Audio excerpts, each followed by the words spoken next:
سعودی عرب کا بڑا سفارتی اقدام، ایرانی سفارتکاروں کو ملک چھوڑنے کا حکم دے دیا گیا۔ سعودی حکومت کی جانب سے ایرانی ملٹری اتاشی اور عملے کو 24 گھنٹے میں ملک سے نکلنے کی ہدایت کر دی گئی ہے۔ سعودی عرب نے ایرانی اہلکاروں کو ناپسندیدہ شخصیت قرار دے دیا۔ سعودی وزارت خارجہ کی جانب سے کہا گیا ہے کہ ایرانی حملے خطے کے امن اور استحکام کے لیے سنگین خطرہ ہیں، ملک کی سلامتی اور خود مختاری کے تحفظ کے لیے ہر ممکن اقدام کریں گے۔ ایران کے اقدامات کے سنگین نتائج برآمد ہوں گے۔ شہری علاقوں اور اقتصادی مراکز کو نشانہ بنانا عالمی قوانین کی خلاف ورزی ہے۔ مسلسل ایرانی جارحیت خطے میں کشیدگی بڑھا رہے ہیں۔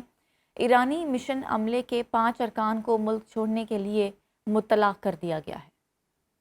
ممکنہ ایران اب مذاکرات کے لیے صدر ٹرمپ کی ٹیم گیم پلاننگ کر رہی ہے۔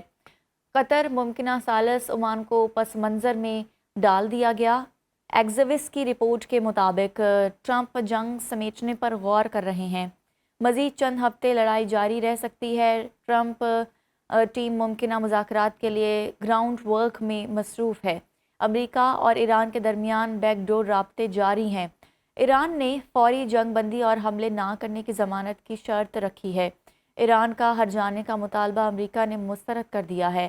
ٹرمپ انتظامیہ نے زیرو یورینیم افزودگی میزائل پروگرام بند کرنے اور کی شرط رکھی ہے، جبکہ امریکہ نے مطالبہ کیا ہے کہ ایران پراکسی گروپ کی فنڈنگ روک دے۔ آبنائے ہرمز کی بحالی ممکنہ معاہدے کا اہم حصہ ہے۔ رپورٹ کے مطابق ایرانی وزیر خارجہ عباس اراغچی کا کہنا ہے کہ امریکی اور اسرائیلی حملے رکے بغیر آبنائے ہرمز کی صورتحال معمول پر نہیں آ سکتے۔ برطانوی نیوی کی نیوکلیئر سب میرین بحریہ عرب پہنچ گئی ہے۔ ایٹمی آبدوز HMS ٹوماہاک کروز میزائلوں سے لیس آبدوز ہے۔ یہ آبدوز ایران تک حملے کی صلاحیت رکھتی ہے۔ آبدوز پر 1000 میل رینج کے میزائل اور جدید آبدوز میں ٹاور نصب کیے گئے ہیں۔ HMS آبدوز آسٹریلیا سے 5500 میل کا سفر کر کے بحیرہ عرب پہنچی ہے۔ برطانوی میڈیا کے مطابق یہ تعیناتی مضبوط اسٹریٹجک پیغام کے طور پر دیکھی جا رہی ہے۔ مشرق وسطیٰ میں اگر تنازع مزید بڑھا تو آبدوز ایران پر حملہ کرنے کی صلاحیت بھی رکھتی ہے۔ حملے کا حتمی حکم برطانوی وزیراعظم کی منظوری سے دیا جائے گا۔ HMS آبدوز پر 24 گھنٹے بعد رابطے کے لیے سطح آپ کے قریب آتی ہے۔ اہم خبر سے آغاز کریں گے۔ آپ کو بتائیں کہ قطر کا ہیلی کاپٹر سمندری حدود میں گر کر تباہ ہو گیا۔ قطری وزارت دفاع کے مطابق ہیلی کاپٹر معمول کی پرواز کے دوران سمندری حدود میں گر کر تباہ ہوا۔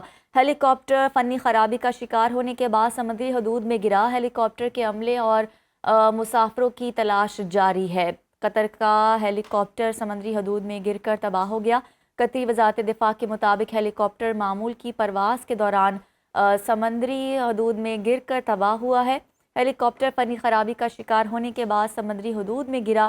ہیلی کاپٹر کے عملے اور مسافروں کی تلاش تاحال جاری ہے۔ ہیلی کاپٹر فنی خرابی کا شکار ہونے کے بعد سمندری حدود میں گر کر تباہ ہو گیا۔ ہیلی کاپٹر کے عملے اور مسافروں کی تلاش تاحال جاری ہے۔ قطر کا ہیلی کاپٹر سمندری حدود میں گر کر تباہ ہو گیا۔ قطری وزارت دفاع کے مطابق ہیلی کاپٹر معمول کی پرواز کے دوران سمندری حدود میں گر کر تباہ ہوا۔ خبر شامل کریں گے۔ آپ کو بتائیں کہ ایران نے 48 گھنٹے میں آبنائے ہرمز نہ کھولی تو سخت کارروائی ہوگی۔ امریکی صدر ٹرمپ کی ٹروتھ سوشل پر ایران کو دھمکی سامنے آئی۔ انہوں نے کہا کہ امریکہ ایران کے مختلف پاور پلانٹس کو مرحلہ وار تباہ کر دے گا۔ پاور پلانٹس کی تباہی کے لیے سب سے بڑا حملہ کیا جائے گا۔ سب سے پہلے بڑے پاور پلانٹ کو تباہ کیا جائے گا۔ امریکی صدر نے دعویٰ کیا کہ ایران ڈیل کے لیے تیار ہے، لیکن میں کوئی ڈیل نہیں کرنا چاہتا۔ ہم نے ایران کو نقشے سے مٹا دیا ہے، ایرانی قیادت ختم کر دی، ایرانی بحریہ اور فضائیہ تباہ ہو چکی ہے۔ امریکہ نے جنگی اہداف کے حصول میں پیش رفت کی ہے۔ ایران کی دفاعی صلاحیت مکمل طور پر ختم ہو چکی ہے۔ ایران کی وعدہ صادق 4 کے تحت اسرائیل پر حملوں کی 72ویں لہر جاری۔ پاسداران انقلاب نے اسرائیلی زیر تسلط علاقے دمونہ، حیفا، تل ابیب اور اراد پر میزائل برسا دیے۔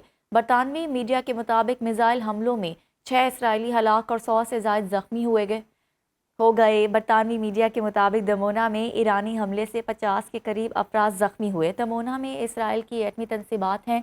اسرائیلی میڈیا کے مطابق ایرانی میزائل حملوں میں 20 عمارتوں کو نقصان پہنچا۔ دمونہ میں ایک عمارت منہدم ہوئی۔ حملے کے وقت متعدد افراد چہل قدمی کر رہے تھے۔ ایرانی میزائل حملے کے بعد اراد میں ہنگامی حالت کا اعلان کر دیا گیا۔ پاسداران انقلاب کے مطابق حیفا تل ابیب کے 55 مقامات کو نشانہ بنا کر بوشہر پاور پلانٹ اور نتنز جوہری تنصیبات پر حملوں کا جواب دیا گیا۔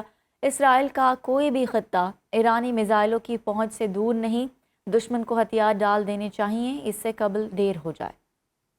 ایران نے آبنائے ہرمز کے بعد آبنائے باب المندب میں بند کرنے کی دھمکی دے دی ہے۔ خبر رساں ایجنسی کے مطابق رائٹرز کے مطابق امریکہ نے جزیرہ خارق سے متعلق اپنی دھمکیوں پر عمل کیا تو حیران کن رد عمل ہوگا۔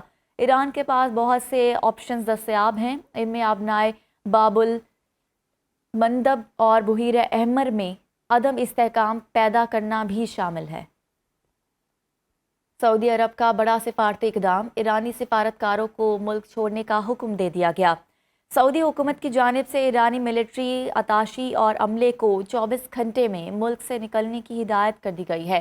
سعودی عرب نے ایرانی اہلکاروں کو ناپسندیدہ شخصیت قرار دے دیا۔ سعودی وزارت خارجہ کی جانب سے کہا گیا ہے کہ ایرانی حملے خطے کے امن اور استحکام کے لیے سنگین خطرہ ہے، ملک کی سلامتی اور خود مختاری کی تحفظ کے لیے ہر ممکن اقدام کریں گے۔ ایران کے اقدامات کے سنگین نتائج برآمد ہوں گے۔